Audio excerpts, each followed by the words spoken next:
Okay, let's get started. So welcome everyone to another lecture in our ID 5130, that is parallel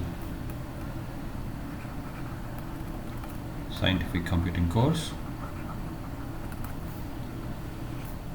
Okay, so in the last lecture we looked at matrix addition as well as matrix multiplication, and in the matrix multiplication we looked at two different algorithms, one that was based on the storing the rows and the other one based on the kind of a square decomposition. In today's lecture, let us see if we can kind of try to finish the explicit finite differences as well as the solution of implicit finite difference.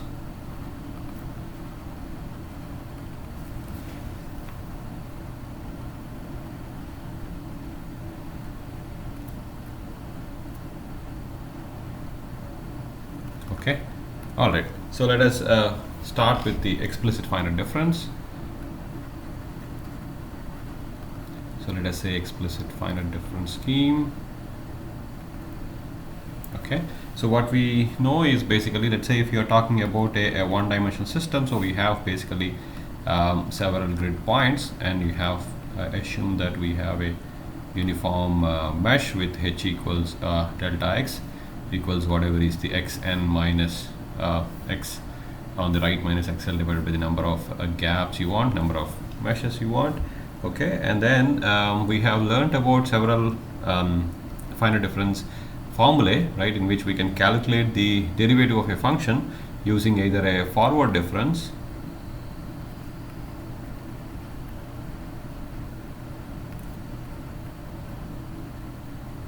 right. So essentially if you're calling some I, you have I plus 1 and you have I minus 1 and so on. So in a forward difference scheme, we have the derivative at a grid point fi prime is basically given by the value of the function at the next grid point minus the value of the function at that particular grid point divided by delta x, right, or we call it as h, and then we have an order of accuracy or truncation error of order of h, right. Similarly, we have also defined a backward difference formula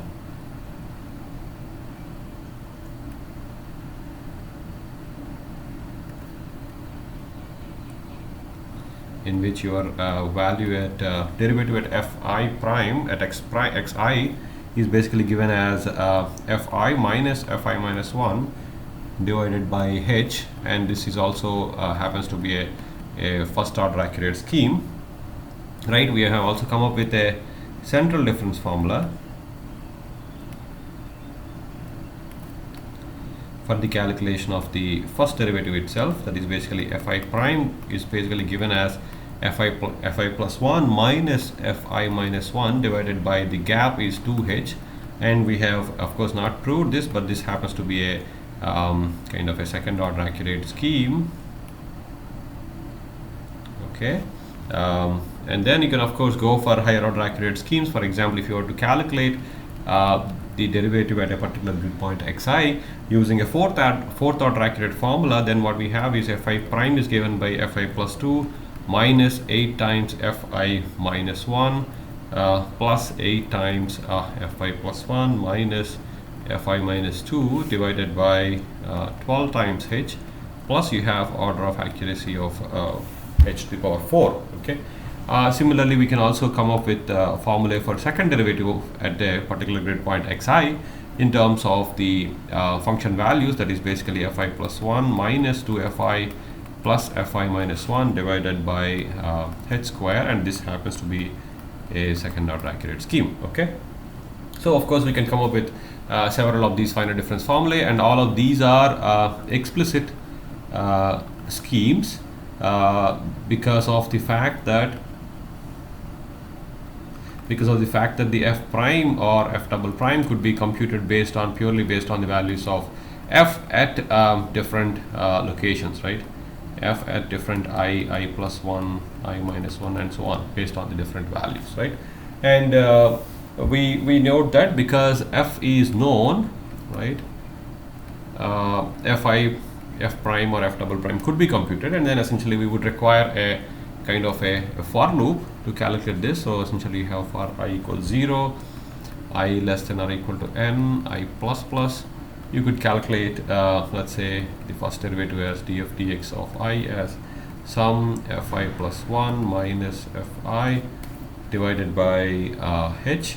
And if you have any other formula, you could even include that. Let's say, for example, if you have to calculate df dx to second derivative, then this could be or using our first derivative with central difference scheme. So we could write df dx using another scheme as fi plus 1 minus fi minus 1 divided by 2h, right? So we could even write like this. Now what we notice from these schemes is that depending on the order of accuracy that we seek, right, the stencil kind of gets larger, right? So essentially if you want a fourth order accurate scheme, we are going for the stencil is larger because we are going for I plus or minus 2, right? But if we are going for a smaller order of accuracy of h square, we are only going to I plus or minus 1. Okay, so that means what we can say is that depending on the order of accuracy needed,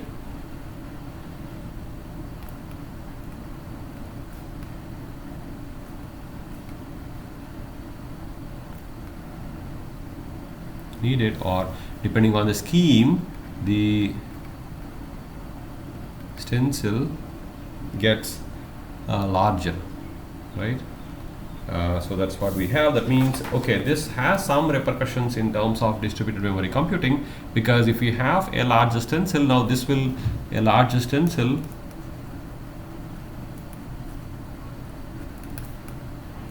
will interfere with domain decomposition, right?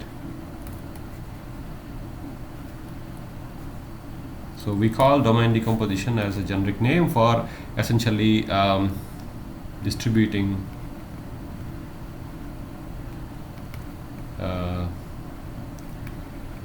several parts of the domain to different processes. Okay, so for example, let's say we have to deal with, let's say we have to basically,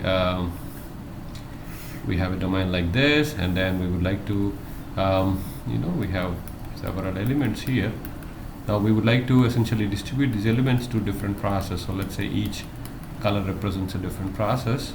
So let's say we have distributed them to approximately, I have drawn some crosses here. So let's say, so each color represents a particular process. So we have process 0, process 1, and process 2. Okay, so I have 3 such processes, and we have distributed these grid like this. Okay, so we have at the ends we have one-sided. So this is a boundary value, and this is a boundary node,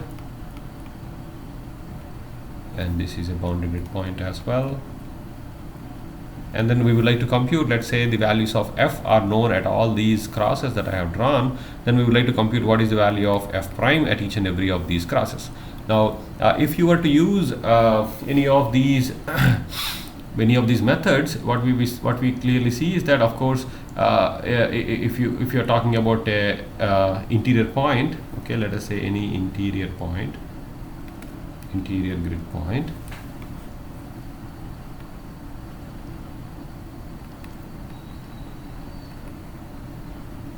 okay, assuming that near the boundaries we are using a one-sided scheme, so we would not require the data outside, so this is not required. Whereas if for an interior point we have this, let's say if you are working with a central difference scheme, you would require I plus 1 and as well as I minus 1. Now as long as you are in the interior here or far away from, let's say these dashed lines here are the processor boundaries,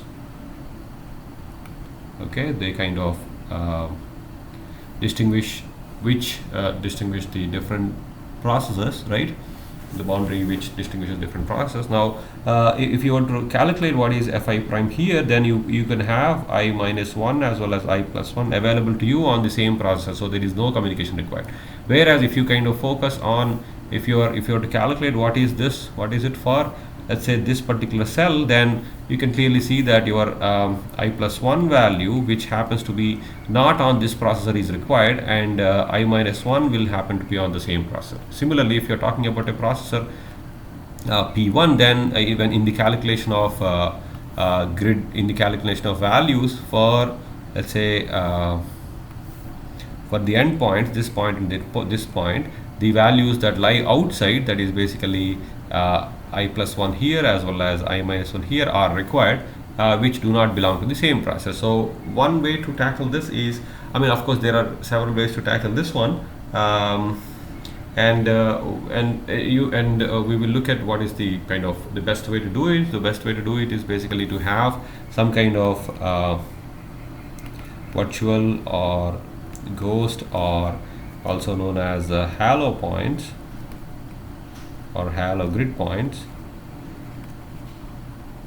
Okay, that means what we do is we basically create, so if I were to draw only the mesh for process 0, so we have certain grid points here, and then we also create, so this is the processor boundary, we create an artificial halo point, let's call this as a halo or a ghost point, and then so this is for process 0, right? Similarly for process 1, I'm kind of just drawing it at a different location so that it will be easy to see, and then we have few points, and then these are the processor boundaries, and then we create another halo point. Okay, then we have process 1, I'm again drawing it at a different location. Okay, and then we have several grid points, and then these grid points that I show with crosses actually belong to the process. Okay, now I'm also drawing some kind of a halo point outside here, and then this happens to be a boundary here. Okay, just like what this is. So this is a boundary, and this is also a boundary, whereas these two are this is a process boundary and this is a process boundary as well. Okay, now what we do is that many a times you may be wondering, okay, I already know the f values, can't I directly use the f values in this and calculate this formula, right? Whenever I would need to calculate, ask for fi plus 1, because fi is given as some function, let's say if it is given as some sin x by x square or something, can't I just plug in what is the xi plus 1 into this formula and calculate that fi and then just put it in there? But that is not so simple in most of the applications, because fi will turn out to be some kind of a solution variable, let's say velocity or pressure or something like that. So as a result, f will keep getting updated. F will be updated at the grid points in every iteration. Okay, and that means f will have only correct value on the processor to which that particular grid point belongs. So for example, if we were to require this grid point, then the correct value will be available on process 1. So that means process 1 has to send the data to process 0 and then store it in this halo before the or after every iteration. Okay, similarly, to have this value, so let's say we also have a halo point here, and then this ghost point will be updated with processor 1. Okay, by sending this data. Similarly for processor 1 would require this data, that is xi plus 1 coming from here, from processor 2 to here. Similarly processor 1 would require data coming from processor 0. Okay, that means we have to kind of do a send receive of data between the real points and the virtual points, real points and the ghost points. Oops, I think kind of crashed, I don't know why.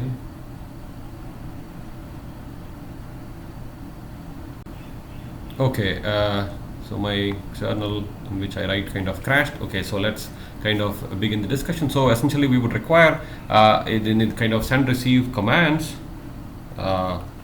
or message passing between processor 0 and processor 1 and processor 1 and processor 2, right, which will kind of exchange the ghost points with the the data will be filled into the ghost points from the real points to which they belong. Okay, so we need to do that kind of a data exchange, and that data exchange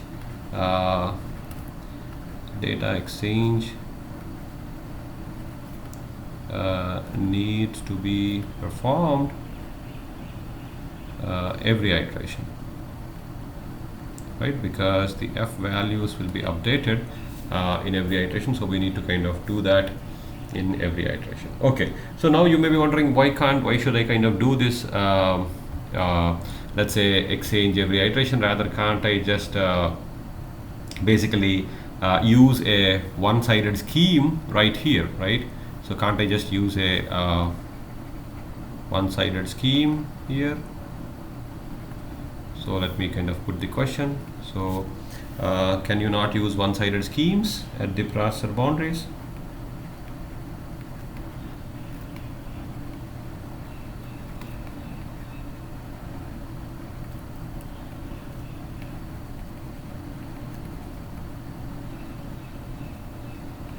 Instead of exchanging the data.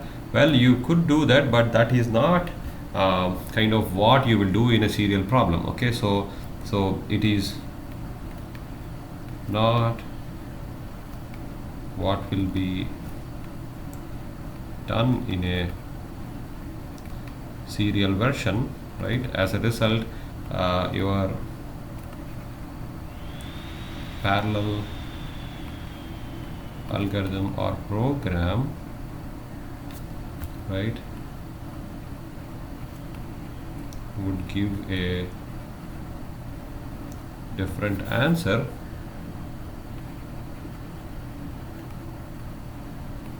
when compared to the serial program. Okay.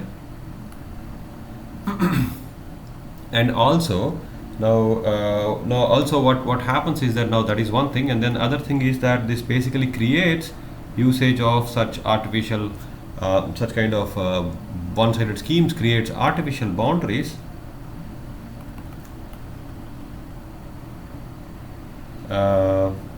which may not be correct. Okay.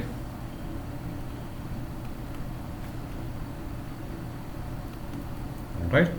Okay, now essentially we also realize that I have just shown here using one ghost point, whereas we realize that the number of ghost points that are required, whether it is 1 or 2, kind of depends on the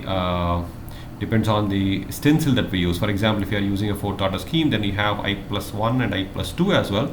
That means when you are at I, you would not only require when you are at, let's say I happens to be the boundary here, then you would need I plus 1 and I plus 2. So that means the number of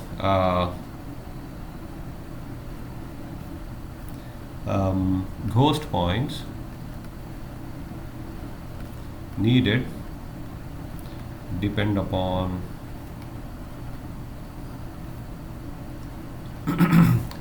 the stencil that is used, right? Depends upon the accuracy of the scheme. Accuracy of the scheme, because accuracy of the scheme directly controls the stencil of the scheme, right? Okay, so that's one thing. Then of course I have drawn just one single ghost point for every, or 2 ghost points for each processor, because we are dealing with basically 1D problem, right? Because we are dealing with 1D problem, we have either 2 ghost points on each side of the interior processor, right? Now for example, let us say instead of 1D problem you're dealing with 2D problems, then your ghost points would not be just 1 on each side, rather you will basically have a line of ghost or virtual points, right? Similarly, if you're dealing with 3D problems, then you would basically have a plane of virtual points that needs to be updated. Okay.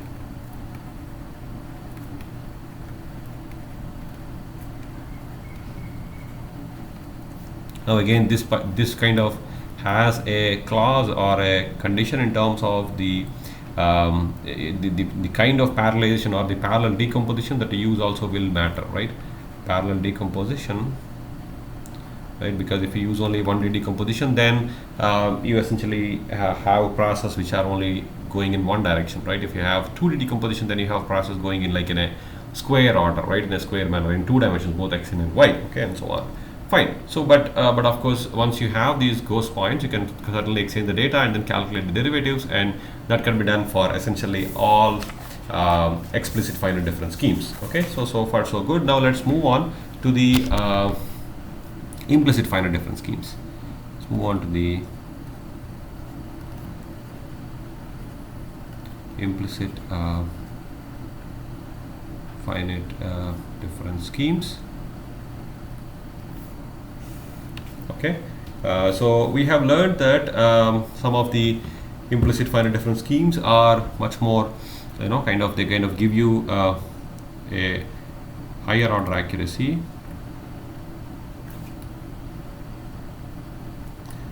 on a smaller stencil,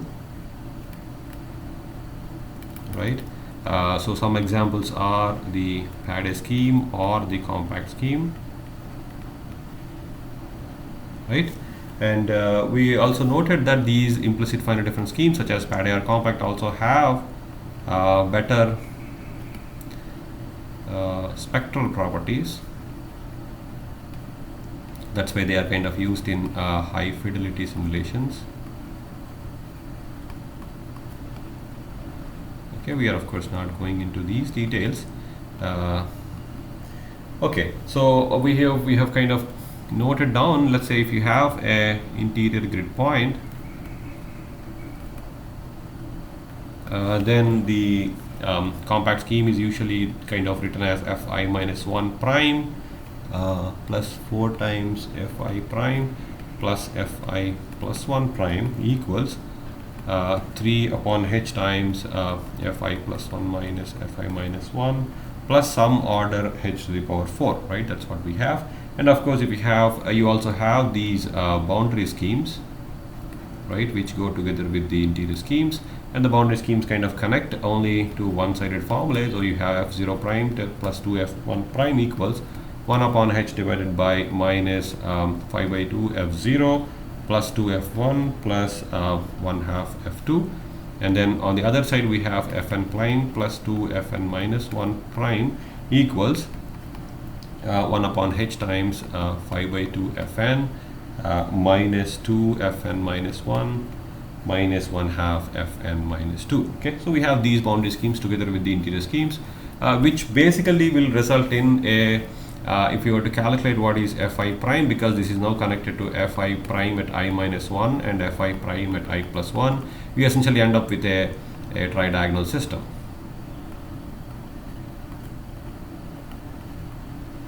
Okay, so you end up with a tridiagonal system. So the problem of calculation of a derivative using an implicit finite difference scheme kind of boils down.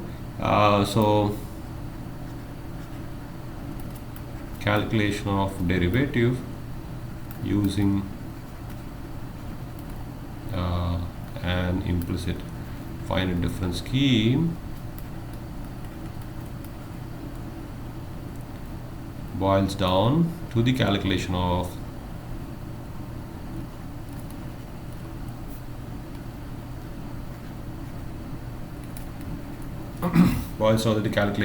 a tridiagonal matrix algorithm, right? So we said in if you have a serial program, then you can use Thomas algorithm or the tridiagonal matrix algorithm, which we call TDMA, to calculate what is the fi prime at once at all the grid points, right? That means what we have is we basically have a system with the primary diagonal, upper diagonal and lower diagonal, and then we have a vector. This is basically a vector of f primes equals, on the right hand side we have p, right?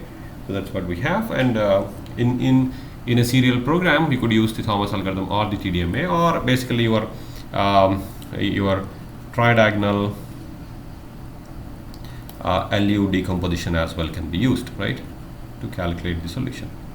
Now in the context of parallel algorithms, what we said that we looked at two algorithms. One was called the recursive doubling, and the other one was called the cyclic reduction. Now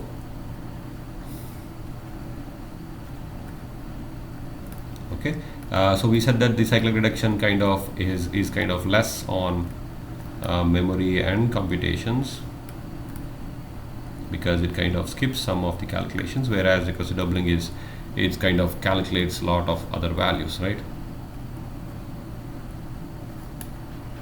So it's kind of not super efficient compared to cyclic reduction, but nonetheless both of them can be used. So we will see how to parallelize this in the context of a distributed memory programming. Okay, so if you recall, for both recursive doubling and cyclic reduction, we had these kind of phases, right? We went from k going from 0, 1, 2, 0, 1, 2 all the way to some logarithm of some steps, right? So we went to several steps here to calculate the algorithm, and then at each k we had these coefficients. Let's say if you were to write the diagonal elements using B, and the upper diagonal using A, and then the lower diagonal using C, and so on, we basically said that you would calculate these values iteration by iteration, and each of this phase can be parallelized. That's what we said, right? So each of the phases can be parallelized, right? But of course you cannot parallelize next phase. So within each phase we can parallelize the computations, right? So within each phase the calculations can be done in parallel, right? That's what we noted. Okay, so and then if you recall, we had these expressions where ak of I equals some alpha coefficient times ak minus 1, and then we had this expression I minus 2k to the minus 1, and similarly cik would basically depend on some beta ik, and then times ci plus 2 to the k minus 1, and then this is also kind of depends on k minus 1, and so on, where alpha beta also depend on basically your values in the previous iteration, right? So alpha beta at k level kind of depend upon a and b at the level of k minus 1, right? That's what we have noted. We have these several expressions, and then of course you also have expressions for bi of k and yi of k, right? Because we had this matrix, right? If you have tridiagonal matrix as b1 b2 all the way to bn, and you have c1 c2 all the way to cn minus 1, you have a2 a3 all the way to an, so that's the lower triangle, and then on the right hand side you have y1 y2 all the way to yn, right? So that's what we have. Okay, and then we said that if you perform these iterations, and after n steps your matrix A will get transformed into a diagonal matrix only, right, which will have only elements that is basically b1n, b2n, and all the way to b little n capital N, right? And then once you have the diagonal matrix, then xi can be calculated by simply taking yi at n divided by bi at n, right? So basically that will be the right hand side vector divided with the diagonal element for all I goes from 1 to all the way to capital N, right? Sorry, small n, right? That's what we have. Now we did not represent this using a kind of a dependency graph, but I would like to draw that today. So let me draw a dependency graph. So what I have is, let's say we take a matrix of size 8. Okay, so I have 1, 2. Okay, let me use a different color so it will be a little less. Okay, so we have 1, 2, 3, 4, 5, 6, 7, and 8. Okay, so I have these 8 values. That is basically the size of the matrix is 8. Okay, so or essentially we have 8 equations to solve, and then okay, so I have this is 1, 2, 3, 4, 5, 6, 7, 8. Right, so this is I equals 1. Okay, I equals 2, I equals 3, I equals 4, I equals 5, 6, 7, and 8. Okay, so we have 8 values, and then we have a k, let's call it k equals 0 here. Okay, so what we do here is that basically we go for the next phase, that is k equals 1, and then we eliminate the dependency on equations by eliminating, so if we eliminate the dependency of x2 from x1 and x3, right? That's what we would do. That means we have basically a connection that is going this way, and then we have a connection going this way, right?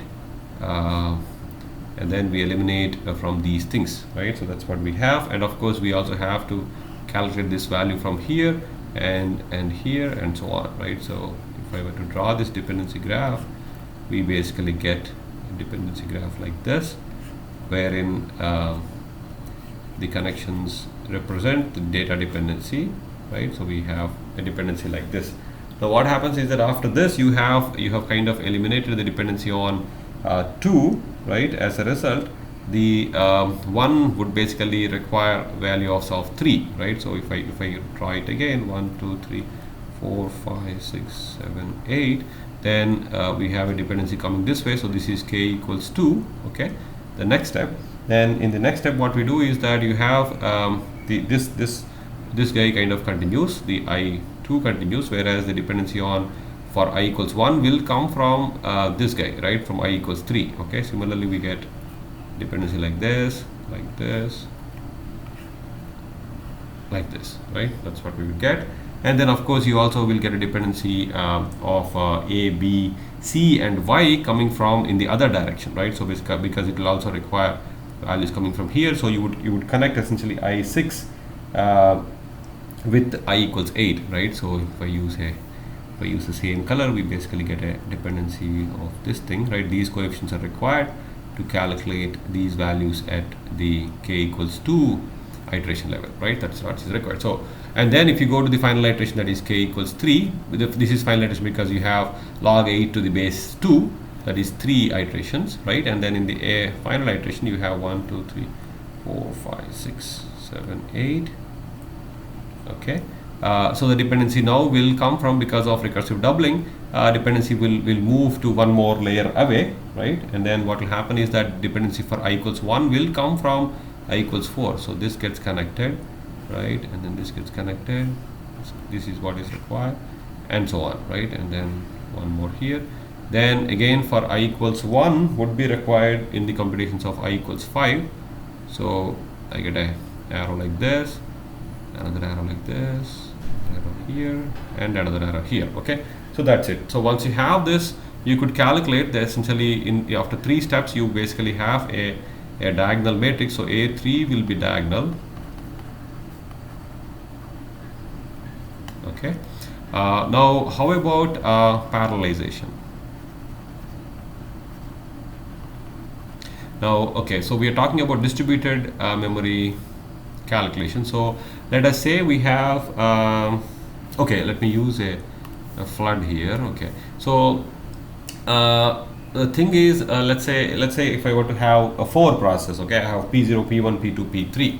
Okay, so I have 4 processor, P0, P1, P2 and P3. Then what should I do? Essentially that means I have 8 numbers here, so I would take first 2 to be in the processor, process 0. So I have a processor boundary here, so that's my processor 0, and then this is my processor 1, then this is my processor 2, and then this is my processor 3. Okay, so that's what I have. Okay, that's what we have. So this is your P0, P1, P2 and P3. Okay, now what you see is that of course we need to kind of exchange data, and the data exchange has to happen from neighboring processors, right? If you are at k equal to 1 iteration, this value is required from P1, right? So for this it would require I equals 3, I equals 2 requires I equals 3 from for k equals 1, right? Whereas for k equals 2, the value that is required for I equals 2 has to come from I equals 4, right? So that still happens to be in the neighboring processor. But then if you take let's say another value, let's say you take I equals 2 here, I equals 2 would require, or I equals 3 would require data that has to come from I equals 5, which happens to be the neighboring processor. But then let's say you go to next level here, okay, you go to k equals 3, I equals 2 would require data that is coming from not from the adjacent processor P1 but from P2. Okay, so that means it would require this data, right, here, right, because that is a dependency. That means we need to look at how the data needs to be transmitted between the processes, okay, and then sometimes it is basically not coming from the adjacent process, okay, and then how the data should flow is kind of dictated by these arrows crossing these red lines, right? So if something is crossing, that means we need to send the data there, okay.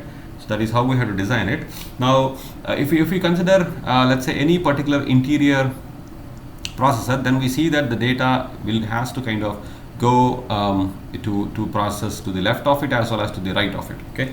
So that is what is happening, but we see that the amount of data that we have to transfer is only basically 4 values, right? Because we have for any given row I, we just have to transfer because the dependency is only on the k minus 1, c minus 1, a k minus 1, c k minus 1, b as well as y, right? So we only have to transfer 4 such values, but then how do we transfer is the question, right? So basically that means after each k step, right, processor PI receives 4 data values, okay, and what are those data values? Those are nothing but your A, B, C and Y, okay. That means it has to receive, let's say after the kth step, it has to receive AK, BK, CK, YK with subscript some J, okay, let's say whatever is the grid point it is working with. So it just has to receive 4 data values from process. Now from where should it receive is kind of is we need to decide, right? That means to calculate let us say some quantity A, B, C or Y of k for a particular quantity I, right? So this is basically either A, B, C or Y. We would basically depend on something at k minus 1, and we would also depend on something at k minus 1, but this something has a subscript of I minus 2 to the k minus 1 as well as I plus 2 to the k minus 1, right? Basically whatever I have written here is what I have written here in kind of square boxes. Now now these grid points, depending on where they are located, the corresponding processor needs to send the data.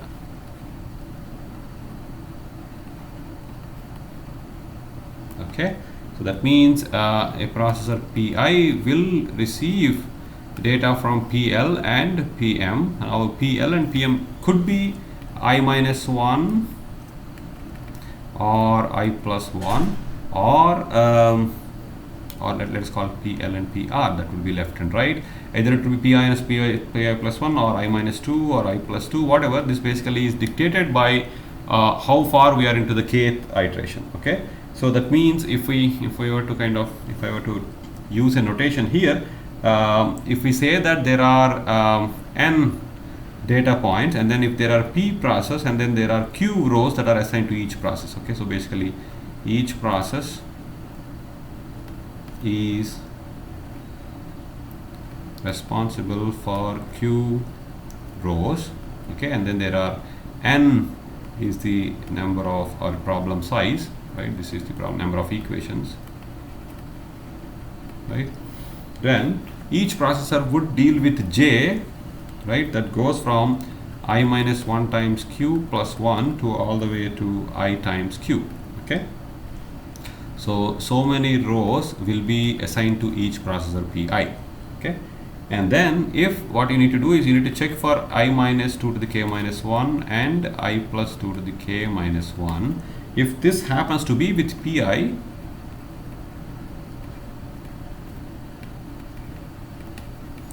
then there is no there is no need for data exchange, right?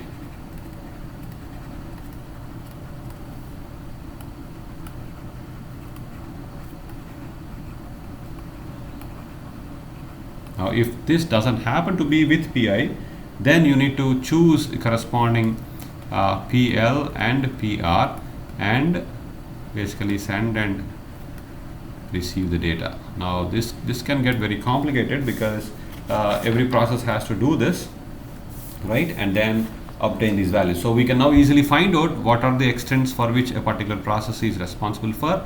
If it is not, we could calculate which processor would these data be lying on, and then that processor has to kind of send the data to the processor PI, right? And then processor PI can use the data and then go to the next iteration and calculate what is AI, BI, CI and YI at the next iteration, okay? Okay, fine. Then after the k steps, essentially after n steps are done,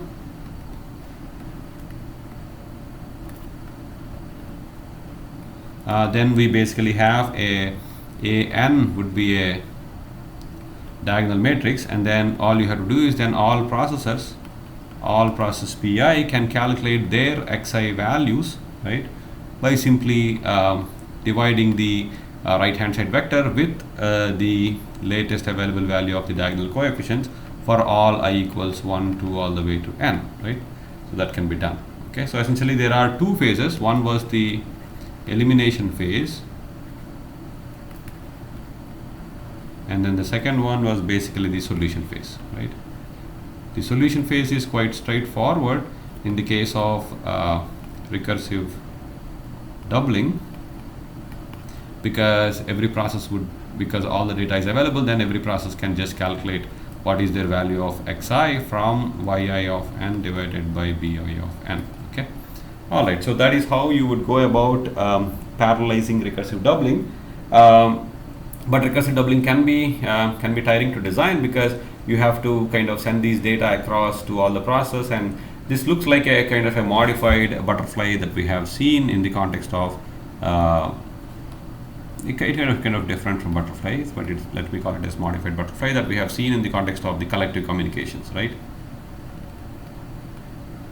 Yeah, so but what we realize is that each sender receive is actually has only 4 data values, so the data can be actually grouped together using a data structure or something like that. Okay, all right, then let us move on to the final implementation, that is basically the cyclic reduction, okay, approach in the solution of parallel tridiagonal system. So let us look at parallel implementation of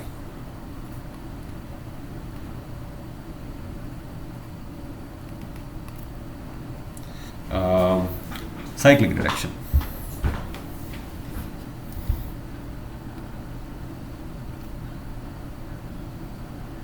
Okay, this is also known as simply parallel cyclic reduction, or PCR in several software. Okay, so to make kind of the analysis simple, let us say we have p processes, okay, and then we have a number of grid points. N can be represented using p times q, where q is basically the number of rows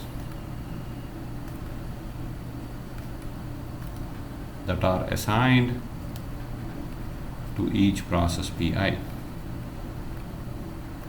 Okay, and then let us also assume, for the sake of simplicity, that q is a basically can be expressed as 2 to the power capital Q, where q is a natural number. So q can be expressed as little q can be expressed 2 to the power capital Q. Okay, that means what we have is each processor now stores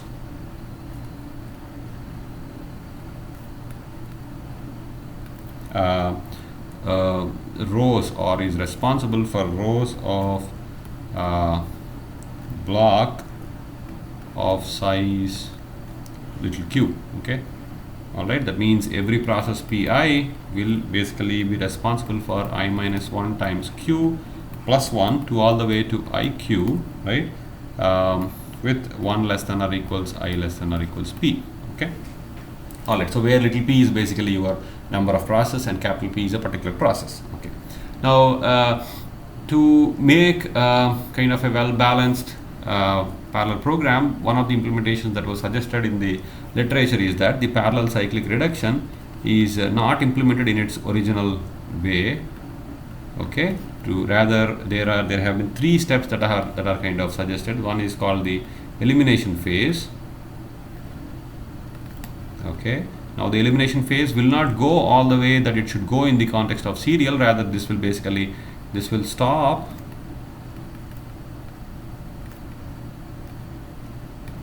earlier than required. Okay, only to make things little better, because if we kind of stop little early, then each process can actually have one unknown that it can calculate. Okay, so they will kind of lead to a better load balancing. And then once you finish that elimination phase, you will basically go for an additional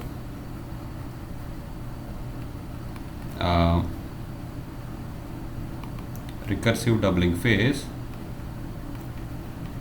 Okay, this is something new. So we are combining parallel cyclic reduction with recursive doubling, and then you will have a substitution phase.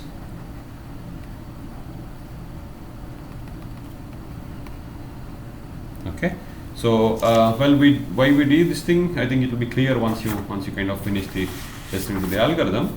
Alright, so the first step is basically the cyclic reduction. So the cyclic reduction will be done. So the first step of this is basically the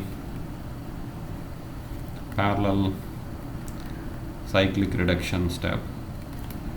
Okay, so what we do in this is basically you would only do logarithm of q steps here. Okay, so log q to the base log q to base 2, that means basically you would do capital Q steps, right, in the first phase. So and then each processor would compute this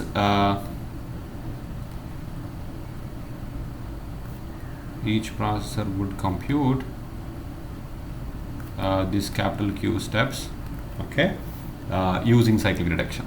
Okay, so what do you do? Basically processor PI will calculate for k equals 1 all the way to capital Q values, right? It will calculate its own values of A, J, K, B, J, K, C, J, K, and Y, J, K. Okay, for j equals I minus 1 times Q, for j equals I minus 1 times Q plus 2 to the k all the way to IQ, okay, with a step size of 2 to the k. Okay, remember here the step size is 2 to the k because in the context of recursive doubling this was basically 1, right? It was calculating for all the values, that is I minus 1 into Q plus 1 to all the way to IQ. Okay, whereas now we do it in steps of 2k because 2 to the k, because we will be skipping some of the steps in between, right? We will be skipping the alternate steps. Okay, that means after each communication or each computation step,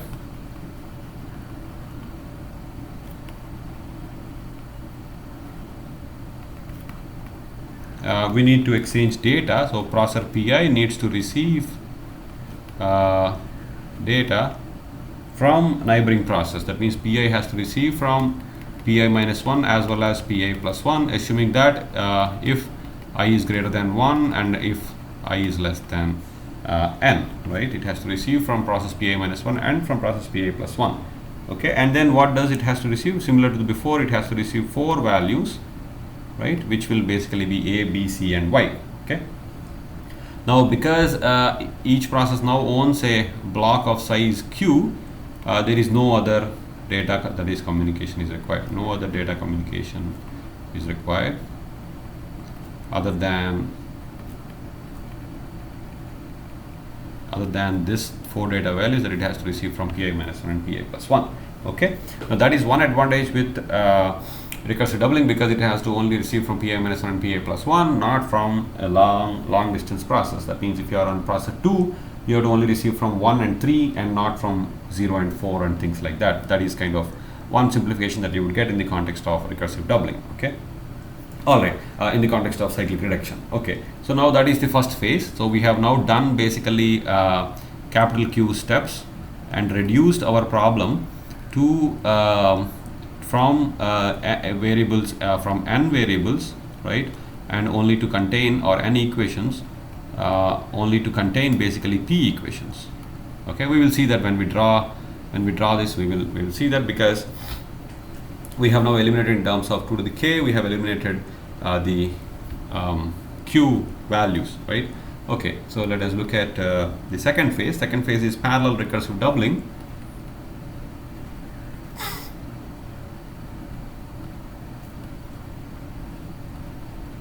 Okay, recursive doubling for tridiagonal system.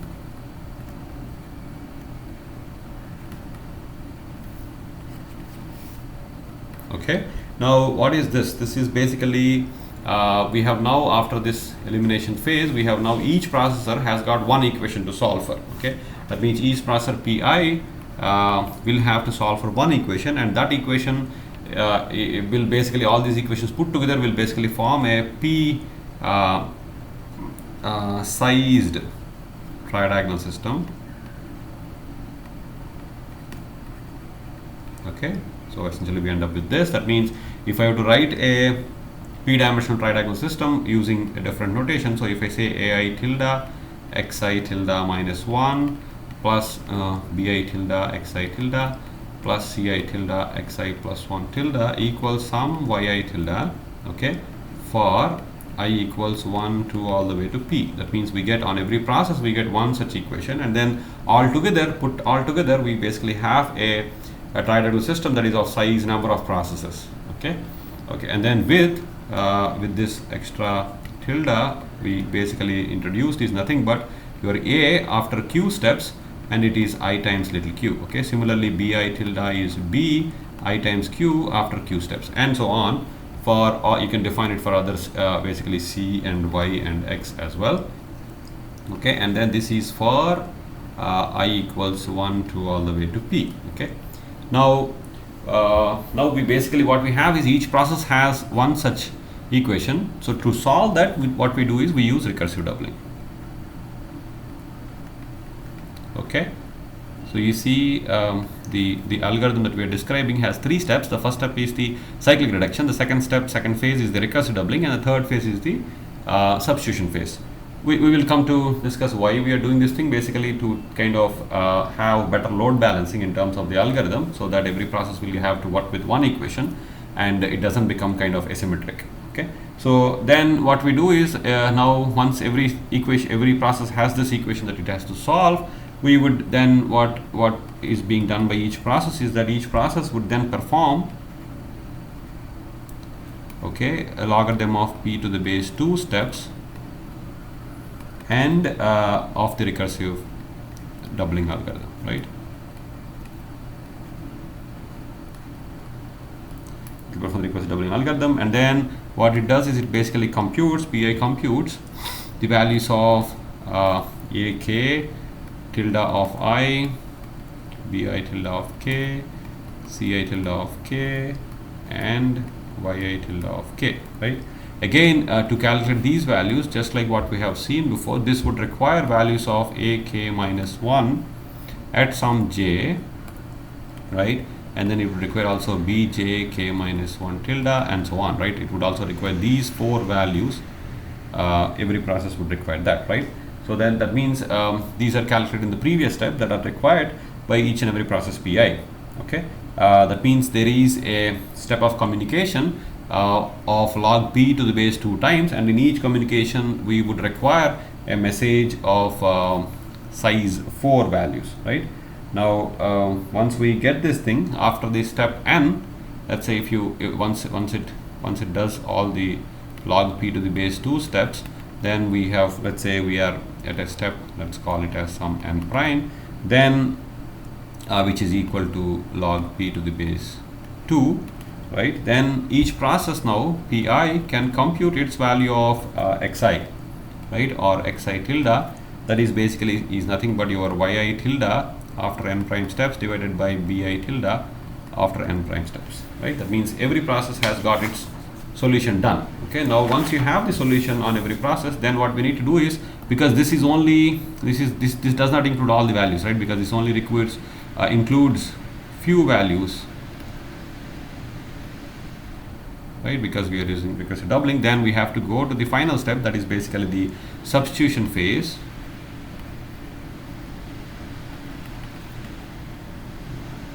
of cyclic reduction, right.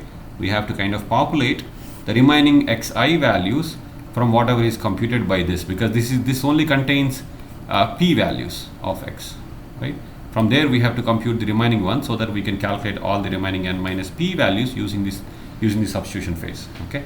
Now this is what was absent in the recursive doubling previously, and this is what would also lead to complication, because now the substitution phase is not a simple calculation, because it has dependencies, right.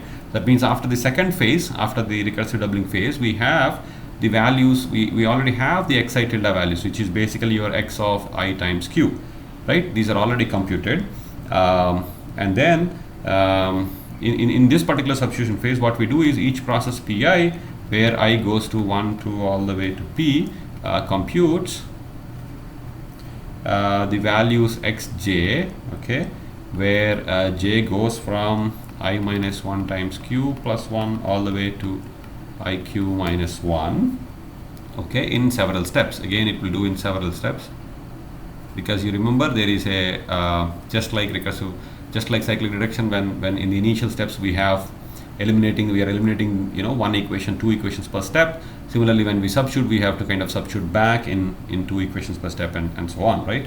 Okay, so we would be getting so in any step k, okay, and the k steps we call it as q minus 1 all the way to 0, right? The elements xj are computed using the values of xj minus 1 and xj plus 1, and then where j goes from 2 to the k all the way to n, okay, with a step size of 2 to the k plus 1, okay. Now we will see how this works in a graph, okay. That means processor pi computes xj with, okay, forever if you have j by q plus 1, if you denote this as I, this I is basically now the processor index, right?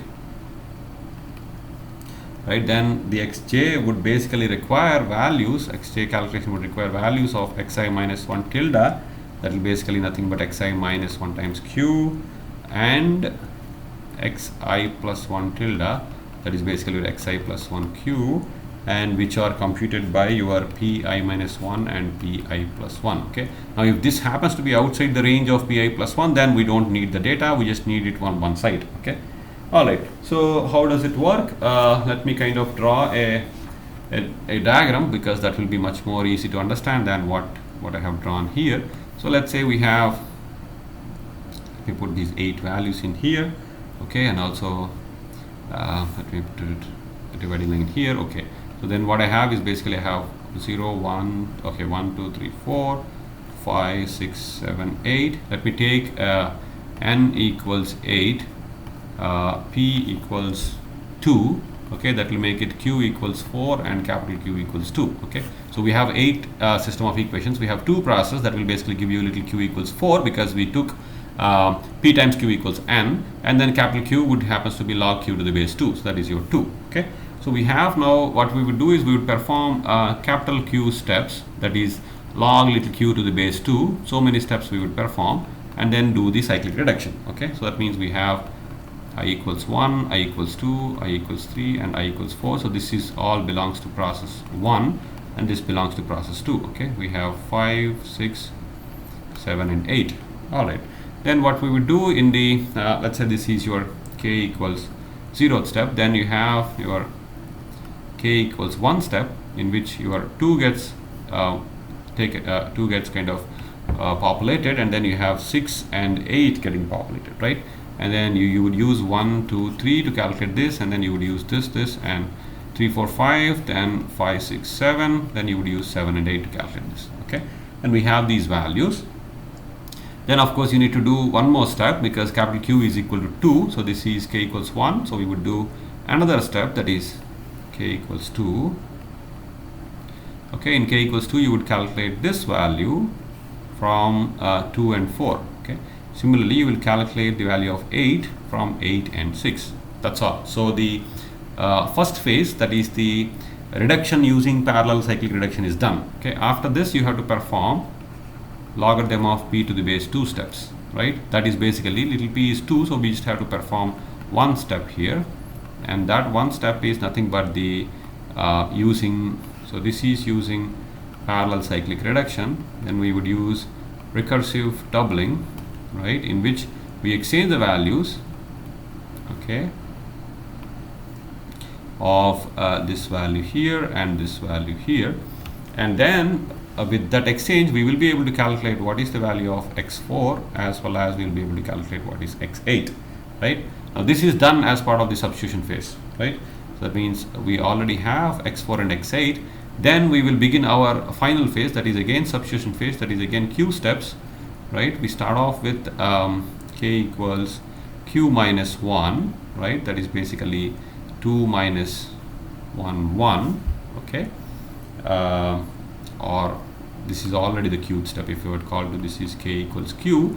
Then in the q minus 1 I would basically use x4 to calculate x2, right? This would basically be unwrapping here, So I would calculate x2, and x8 will be used to calculate what is the value of x6. Now these two can be checked from from the j by q plus 1. So this is basically an integer division. Okay, and then from in the k equals q minus 1, q minus 1, and the final step is 0. In the 0th step, we would obtain basically, if you go back to the formula, right, in steps of 2 to the k plus 1, j equals 2 to the k to n. So k equals 0. This will basically do 2 to the power 0. So you get 1 in steps of 2 to the power 1 is 2. So you get 1, 3, 5, and 7. Right. So you would basically calculate what is x1. You would calculate what is x3. You would calculate what is x5, and then you will calculate what is x7. For which you would require data from here and here and here, right? And then x5 would require calculation of data from here and here, and here and here. Okay, so that's how you would do in parallel cyclic regression. So these two can get really complicated because just now, I mean, we just kind of analyzed it with only two processes, but when you use multiple processes, this can be much more tiring to kind of implement and debug and make sure you get the correct solution. Okay, but nonetheless, it's kind of worth the implementation if you have a parallel tridiagonal system that you have to solve for. Okay, all right, so that kind of finishes the discussion on the explicit and implicit finite difference schemes. Okay, so I'm going to stop here. We will catch up from here in the next lecture. Okay, thank you.